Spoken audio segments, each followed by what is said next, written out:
Baik, selamat malam. Perkenalkan, nama lengkap saya Pedro González Jalu, mahasiswa semester 3 kelas A, jurusan Sosiologi, Fakultas Ilmu Sosial dan Ilmu Politik, Universitas Nusa Cendana.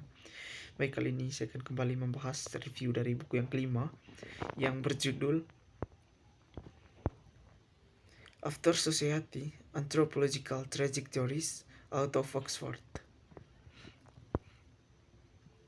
Materi yang dibahas dalam buku ini, yang pertama, prosopografi antropologi Oxford, kemudian Amor Fati dan Institut Antropologi Sosial, kemudian menjaga antropologis Jepang di Oxford, kemudian hilang dan ditemukan di Oxford, inventation, refleksi pada antropologi sosial, mengapa antropologi, dan tradisi kerja lapangan. Dan yang terakhir, perjalanan etnografer. Langsung saja pada bab yang pertama, prosopografi antropologi Oxford sejak 1976.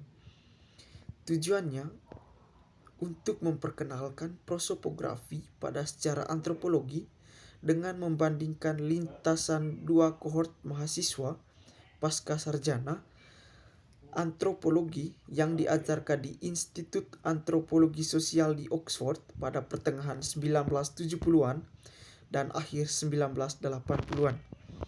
Perpecahan internal pada masa itu membuat cerita lebih hidup, karena banyak siswa yang mengamati keributan dan komentar ironis yang aneh, sehingga terjadinya perselisihan memberi ruang diskusi bagi kelompok atau siswa tentang teori yang dapat bertindak sebagai komentar tidak langsung tentang Ardener dan Needham. Bab yang kedua, Amor Fati dan Institut Antropologi Sosial. Salah satu interpretasi terhadap konsep Friedrich Nietzsche tentang keabadian adalah amor fati, bentuk kecintaan dari nasib seseorang. Dalam kehidupan tertentu akan merasakan momen yang sama dengan momen sebelumnya. Keadaan itu membuat seseorang hidup lagi dan berada dalam ruang yang abadi. Bab yang ketiga, menjadi antropologis Jepang di Oxford.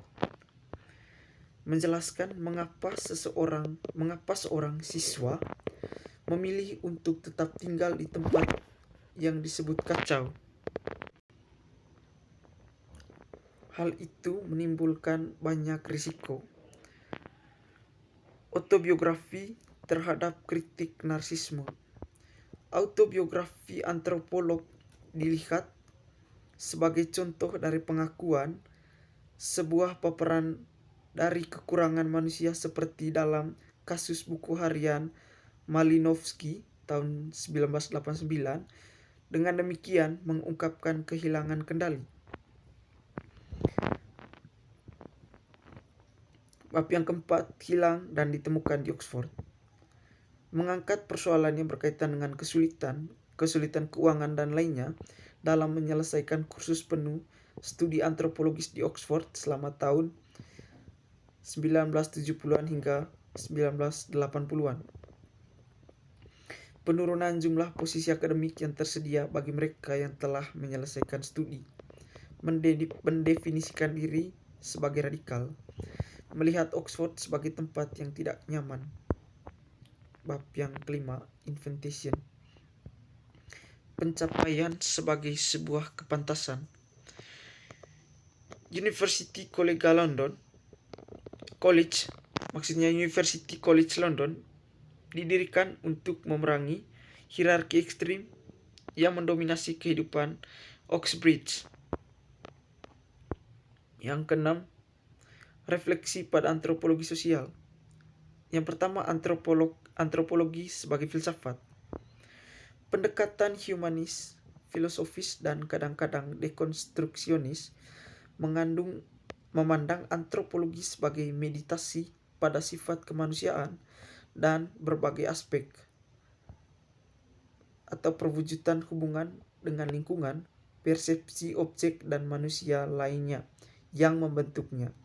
Yang kedua, tujuan antropologi adalah untuk mencari yang murah hati, komparatif namun pemahaman kritis tentang manusia, dan mengetahui dalam satu dunia yang kita semua huni.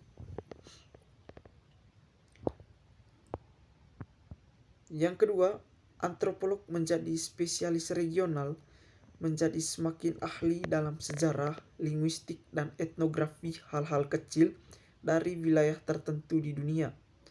Antropolog berusaha untuk membawa beberapa hal yang berbeda dengan berkolaborasi dengan disiplin lain. Dan melalui kolaborasi semacam itu untuk mengatasi masalah baru seperti migrasi, iklim perubahan, kekerasan, dan dislokasi politik, krisis keuangan, dan lain-lain. Menangani pertanyaan-pertanyaan universal dalam lintas budaya, tetapi dengan seperangkat disiplin ilmu yang berbeda, biasanya dijelaskan pada prosedur ilmiah alam. Kemudian yang ketiga, kolaborasi dengan ilmu sosial lainnya. Dan yang keempat, kolaborasi dengan ilmu pengetahuan alam. Bab yang ketujuh, tradisi kerja lapangan.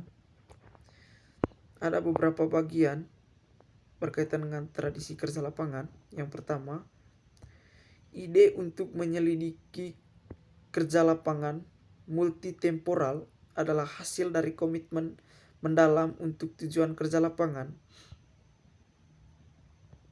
Selama periode 1975 hingga 1981, pada waktu itu Oxford tidak memiliki program sarjana di bidang sosial antropologi karena para pendiri institut merasa kuat bahwa itu adalah disiplin yang membutuhkan kedewasaan dan prasyarat. Kemudian yang kedua, antropologi sosial sebagai disiplin akademis. Sebagian besar siswa tidak memiliki latar belakang antropologi. Dan yang ketiga, sikap yang umumnya angkuh berlaku, tidak ada sistem pengenalan untuk topik apapun, dan ceramah para dosen mengarah kepada kepentingan yang bersifat pribadi. Yang kedelapan, perjalanan etnografer.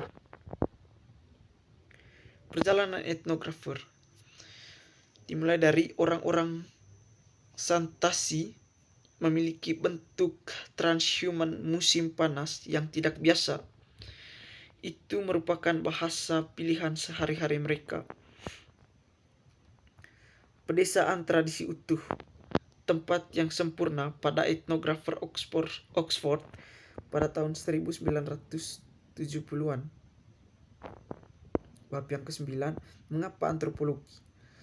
Ardener memberikan berbagai aktor dalam disiplin tanda positif atau negatif yang menunjukkan karakteristik progresif atau regresif. Ardener juga membahas 3 tema yang saling terkait untuk mengisi gagasan tentang perubahan dan peningkatan kompleksitas. Kemudian tema pertama yang menyangkut perbedaan yang merupakan pusat dari sosiologi Durkheim, linguistik Saussurian, dan strukturalisme yang mereka kembangkan bersama. Baik, sekian dari hasil pembahasan review buku yang kelima dari mata kuliah Metode Penelitian Sosial. Semoga bermanfaat dan jangan lupa untuk like, komen, dan subscribe channel ini. Sekian dan terima kasih.